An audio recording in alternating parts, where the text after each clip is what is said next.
हाय, दिवांशु के साथ बात करिए आज मरण के ऊपर। जी हाँ, आज हम बात करते हैं मरण की क्रियाओं पर। जब हम मर जाते हैं तो हमारे बाद वो क्रियाएं की जाती हैं, वो पिंड्स बनाए जाते हैं। उसमें बोला जाता है पाठ के थ्रू कि अब जो हमारा मरा हम हमारे जो मरे हुए व्यक्ति हैं, अब वो नाव पार करके यहाँ जा रहे हैं, वहाँ जा रहे हैं। और आत्मा इतने दिन तक हमारे घर में रहती है। अगर आत्मा रहती है तो क्यों नहीं फीलिंग होती? कोई फीलिंग नहीं होती।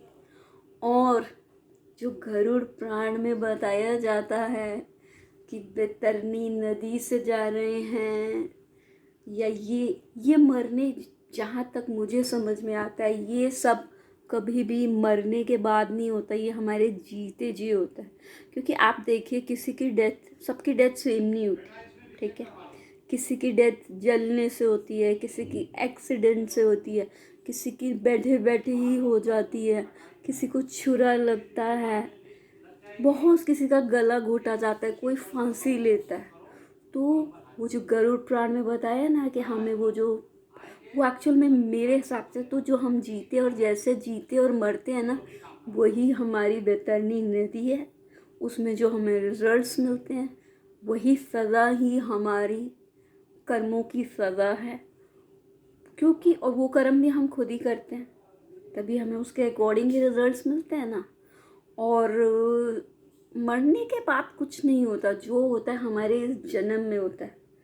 ये बिल्कुल झूठ कहा गया है कि आपने जैसे पिछले कर्म करे, उसी कर्मों की सज़ा आपको इसी जन्म में मिल रही है। ऐसा नहीं होता। कैसे काफ़ी लोग कहते हैं ना कि 60% आपको पिछले जन्म का मिलता है, 40% आप इस जन्म में जो जीते हैं वो मिलता है। जी, ऐसा कभी भी नहीं होता। क्योंकि अगर ऐसा होता तो उसका प्रूफ क्या है? क्या कोई आज तक इस बात को प्रूफ कर चुका है? तो और पहली बात तो जब हमने नया वस्त्र और नया चोला ही धारण कर लिया, तो जब भगवान के यहाँ पे क्षमा होती है तो इंसान के यहाँ कभी क्षमा ही ख़त्म नहीं होती। भाई ऐसा है, फिर तो भगवान को अगर सज़ा देनी होती है ना, तो उतनी लंबी आयु दे के बंदा उसी जन्म में भुगत के आए, कि जब बंदा नया हो गया, अच्छा हो गया, और अब वो कर्म की सज़ा भुगतेगा जो उसने पिछले जन्म में कभी करे थे। ये सब जो है ना, फेक बातें हैं। इसका कोई अस्तित्व ही नहीं है। रियल यही है कि जो हम करते हैं वो हमारे जीते जी होता है। अब पंडित भी पाठ में क्या बोलता है? वही मंत्र बोलता है, पर कितना कहता है, जम्बुक स्थाने फलाना, ये तेल डाल दो, तर्पण कर दो। तो क्या अगर हम अपने मन से बोले कि हमारे मरे हुए की आत्मा को शांति हो, उससे भी तो शांति हो सकती है। कि ये पिंड बनाना है, ये ऐसे दान देना, आप दान देना है वैसे दो, लेकिन उसको, अब वो फलाना नदी के पार जा रहा है, अब आत्मा नया जन्म ले रही है। आत्मा एकदम से नया जन्म कहाँ से ले सकती है? आप ये सोचिए कि जब एक जीव पैदा होता है किसी की कोख के अंदर तो 9 महीने लगते हैं उसको, ठीक है। अगर कोई वो मुर्गा, चिड़िया या किसी योनि में भी जाएगा तो उस योनि के हिसाब से एक बर्ड का भी जो अंडा तैयार होता है 1 महीने के अंदर हो जाता है, ठीक है। तो फिर अगर कोई एकदम से मरा तो वो एकदम से जन्म कैसे ले लेगा? उतनी देर तो वो किसी कोख में रहेगा ना, तो इतनी जल्दी तो वो वैसे भी जन्म नहीं ले सकता। ये सिर्फ कुछ लोगों ने अपने निजी फ़ायदों के लिए ये बातें बनाई हैं।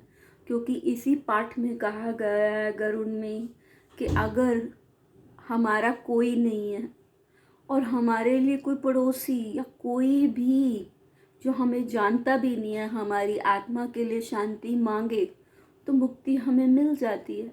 तो फिर इतने बड़े बड़े आडंबर क्यों पंडित को बुला के, ये बुला के डराने के लिए कि आत्मा को शांति नहीं मिलेगी? ये सब क्यों तमाशे? किसी को जलाया जाता है, किसी को दफनाया जाता है, सबके लिए एक ही तरीका क्यों नहीं है? क्यों नहीं सबके लिए एक ही जलाने का सिस्टम होता? जिनको दफनाया जाता है वो जगह भी वो लोग वेस्ट करे जा रहे हैं, उसके ऊपर कोई चीज़ नहीं बना सकते। क्यों भाई? डिस्ट्रॉय वहाँ भी होना है, डिस्ट्रॉय जलने पे भी होना है, तो एक ही जगह डिस्ट्रॉय क्यों नहीं किया जाता इंसान को? सीधा जब कोई मर गया उसको जला दिया जाना चाहिए।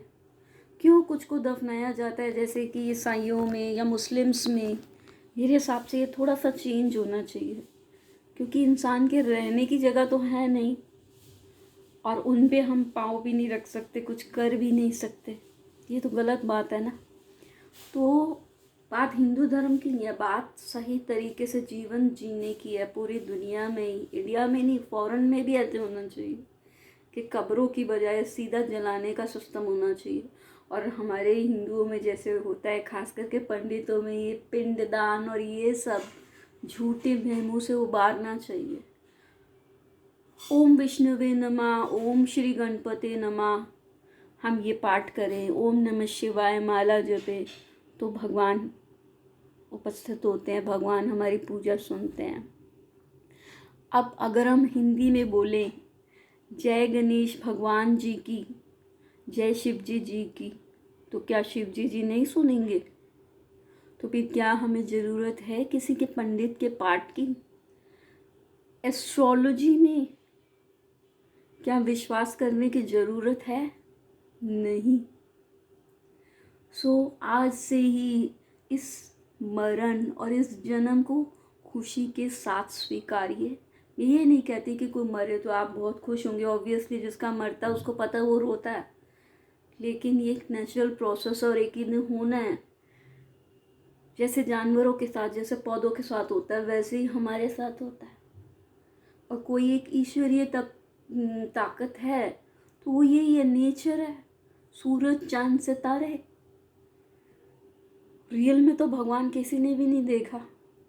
और भगवान यही ताकत जो है ना किसी को सज़ा देती है, ना किसी का फ़ायदा करती है। क्यों? क्योंकि उसी ताकत ने हमें ये दिमाग दिया, ये शरीर दिया, ये हाथ दिए, ये शक्ति दी है सोचने की, देखने की, कर्म करने की। तो जैसा हम कर्म करते हैं हमें वैसा रिजल्ट मिलता है। लाइक अगर मैं चॉकलेट खाऊंगी तो मुझे चॉकलेट का ही टेस्ट आएगा, लेकिन अगर मैं करेला खाऊंगी तो उसमें कड़वापन आएगा। लेकिन वो और बात है कि करेले में भी अपने गुण होते हैं। तो हम जो रास्ता चुना, अब जैसे अगर हम कहीं बैठे रहे, हम गंदी जगह तो बैठेंगे नहीं, हम साफ जगह बैठेंगे ना। सेम हमारा लाइफ है, अगर हम अपने लाइफ में अच्छे काम करेंगे तो हमारे साथ अच्छा ही होगा, और अगर हम बुरे काम करेंगे तो हमारे साथ बुरा ही होगा। आप कुछ लोग कहते हैं जी हमने तो अच्छा किया फिर भी हमारे साथ बुरा क्यों हुआ?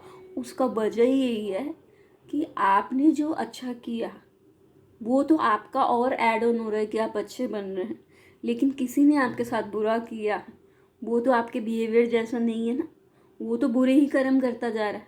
तो नेचुरल अगर अब आप किसी बुरे से रिश्ता जोड़ बैठे हैं तो कहाँ से आपको मिलेगी अच्छाई? आज से ही इस मरण जीवन के प्रोसेस को समझिए। झूठी आडंबरों, पंडितों, ज्योतिषियों के तमाशों से बचिए। कर्म ही जीवन है, जैसा करते हैं, जैसा खाते हैं, जैसे रहते हैं, वही रिजल्ट हम पाते हैं। क्यों आप लोग नहीं समझते क्या? Okay, love you all, subscribe my channel Devanshu.